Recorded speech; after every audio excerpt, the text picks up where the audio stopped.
안녕하세요. 부큰부큰입니다. 제가 오늘은 처음으로 여러분과 함께 이렇게 얼굴을 보고 이야기를 나누어 보려고 합니다. 제가 처음에 영상을 올릴 때는 다른 북튜버 분들의 영상을 많이 보질 않았어요. 왜냐면 그분들의 거를 보게 되면 좀 포맷을 따라하게 될 것 같아서. 근데 제가 영상을 몇 개 올리고 다른 분들의 이제 영상을 쭉 둘러보다 보니까 아무래도 얼굴을 보면서 얘기를 하는 편이 조금 더 친밀한 느낌이 드는 것 같더라고요.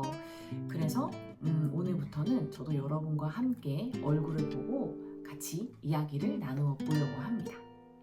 자, 오늘은 편하게 읽기 좋은 소설책 3권을 추천을 해드리겠습니다. 저희 채널이 초보 독서가를 위한 채널이잖아요. 그런데 처음부터 책을 읽을 때 고민이 너무 많아지는 어려운 내용이나 그런 책들은 읽기가 조금 어려우니까 자연스럽게 흘러가는 이야기 위주로 된 소설을 읽으면 좋겠다는 생각이 들어서 골라보았어요. 누구나 어렸을 때 옛날 얘기 듣는 거는 좋아하잖아요. 그래서 첫 번째로 소개해 드릴 책은 앤디 위어 작가의 마션입니다. 이거는 맷 데이먼 주연의 영화로도 개봉이 되어서 이미 아시는 분들이 많을 것 같아요. 저는 영화를 보기 전에 먼저 소설을 읽고 그 다음에 영화를 보았는데요. 모든 그 소설을 원작으로 하는 영화가 그러하듯이 소설이 훨씬 재밌습니다. 근데 마션 같은 경우는 그 간극이 좀 큰 편인 것 같아요. 소설이 훨씬 재밌어요.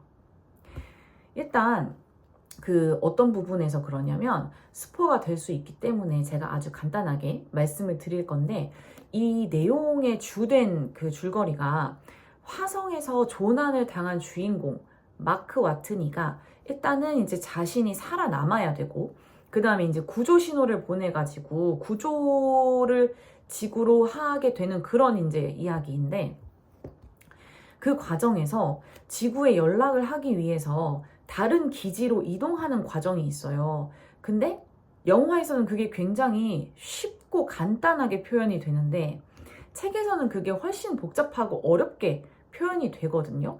그래서 그런 부분에서 느낄 수 있는 긴장감과 약간 박진감, 그런 것들이 책이 훨씬 더 재미를 준다고 볼 수 있습니다.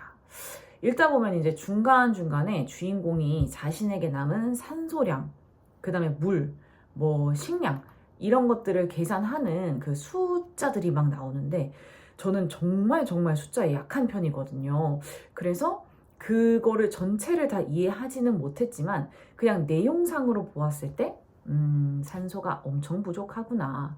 아, 감자가 부족하구나. 상황이 좋지 않구나.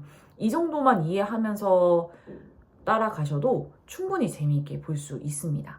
그래서 영화를 재미있게 보신 분이라면 더더욱 재미있게 보실 거라고 생각을 하고 마션 추천드립니다. 자, 그리고 두 번째로 추천을 드릴 책은요, 하퍼리 작가의 앵무새 죽이기입니다. 이 책은 이북으로 읽었고요. 네, 사실 이 책은 저 같은 경우는 너무 유명해서 읽었어요. 네. 이 책은 1960년에 출간이 되었고 그 이듬해인 61년에 바로 이제 픽션 부분에 필리처상을 수상을 했거든요. 그리고 그 소개하는 문구들을 보면 2006년에 뭐 영국 사서들이 선정한 모든 성인들이 죽기 전에 꼭 한번 읽어야 할 책, 막 이렇게 굉장히 쟁쟁한 어마어마한 타이틀을 가지고 있는 책이더라고요. 약간 미국 문학의 고전이 된 것 같은 그런 느낌인데, 그래서 저도 성인이기 때문에 죽기 전에 한번 읽어보았습니다. 동명의 영화가 있기도 하고요. 그래서 줄거리를 일단 간단히 말씀을 드리면, 이 스카웃이라는 어린 여학생이 나와요. 그래서 이 스카웃이라는 어린 여학생이 흑인 인종차별이 남아있던 시대에 그 겪게 되는 이야기인데, 스카웃의 아버지가 에티커스 핀처라고, 에티커스 핀치라고 이제 변호사이시거든요. 근데 그 아빠가 마을에서 어떤 한 흑인을 변호하게 되면서 벌어지는 이야기들이에요. 저도 이제 책 읽기 전에 딱 여기까지만 알고 봤기 때문에 책이 내용이 시작을 하면 굉장히 이제 법정 다툼이 벌어지겠구나 막 굉장히 두근두근 거리면서 기다리고 있었는데 책의 중반부를 갈 때까지 재판이 시작을 안 하는 거예요. 계속해서 이제 스카웃의 오빠 잼 오빠, 그리고 막 이제 다른 친구들이랑 그 마을에 사는 뭐 부레들리 막 이런 사람들, 그래서 이런 주변 인물들의 이야기가 계속 전개가 돼요. 근데 나중에 이제 재판이 진행될 때도 마찬가지고 후반부를 보게 되면 이 앞부분에 나왔던 아이들의 상황과 대비가 되면서 이 사건이 진행을 하면서 이 친구들이 굉장히 성장을 했구나 라는 거를 체감을 할 수가 있어요. 제가 이 책을 읽는 동안에. 그래서 이 책의 장르를 성장소설로 분류를 하기도 하더라고요. 그래서 인종차별의 문제를 다루고 있기는 하지만 이 전달하고자 하는 메시지가 뭐 그렇게 어렵거나 하진 않아요. 여기에서 나오는 상징도 그렇고, 이제 특히 이 책의 제목인 앵무새 죽이기 같은 경우도 왜 앵무새를 죽이면 안 되는지에 대한 이유가 나오는데, 그 이유를 보시면 바로 그냥 이 책에서 얘기하고 싶은 메시지를 이해하실 수 있을 것 같아요. 그래서 굉장히 유명하기도 하고 쉽게 잘 읽히는 책이니까 이것 또한 추천드리겠습니다. 자, 그리고 오늘 마지막으로 추천드릴 책은 이민진 작가의 파친코입니다. 자, 이 책도 역시 애플 TV에서 드라마로 이미 소개가 되었죠. 저희 집에는 애플 TV가 없습니다. 사실 유튜브에서 쇼츠로 보다가 이민호 배우가 악역으로 나온다고 해서 흥미가 생겨가지고 읽게 되었거든요.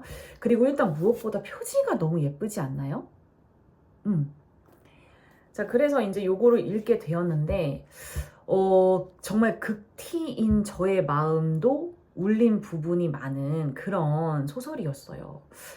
일단 이야기가 굉장히 빠르게 전개가 되고 특별한 미사 여구 없이 이렇게 그냥 다소 무심한 느낌으로 전달을 하고 있는데, 오히려 그런 부분들이 굉장히 담백하고 상황 전달에 대한 그런 전달력을 더 높이는 것 같아서 저는 마음에 들었습니다. 그리고 이 작가분이 한국계 미국인이시거든요. 그러니까 한국에서 자라지는 않았고 일제시대를 배경으로 한 소설을 쓰기 위해서 굉장히 공부를 많이 하셨다고 해요.